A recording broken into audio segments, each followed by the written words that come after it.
పేదవాడు ఇల్లు కట్టుకుంటే చిన్న టీవీఎస్ ఉంటే ఇమీడియట్ డిస్మెంటల్ చేస్తారు. అలాంటిది గ్రేటర్ విశాఖలో ఒక ఐఏఎస్ ఆఫీసర్ నిర్వహిస్తున్నారు దీని బాధ్యతలు మున్సిపల్ గ్రేటర్ విశాఖ కమిషనర్గా. ఆ కమిషనర్ కూడా అర్జీ కూడా పెట్టుకోవడం జరిగింది. కానీ నిమ్మక నీరెత్తినట్టు ఈరోజు అనకాపల్లి జోన్లో గల జీవీఎంసీలోని అధికారులందరూ వైసీపీ కార్యకర్తలాగా చలామణి అవుతున్నారు. వీళ్ళు ఉద్యోగం పేరుకి తప్ప వీళ్ళకి చేసే పనంతా వైసీపీ కార్యకర్తలాగా వ్యవహరిస్తున్నారు.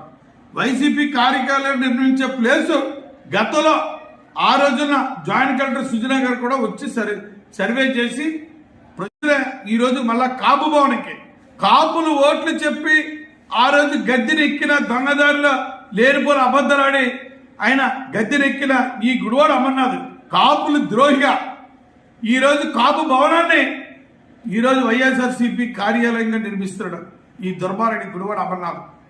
నేను శాసనసభ్యుడిగా ఉండేటప్పుడు ఆ రోజు కాపు భవనం మంజూరు చేస్తే ఆ ప్లేస్ లో ఈరోజు వైఎస్ఆర్సీపీ కార్యాలయం నిర్మిస్తున్నారు.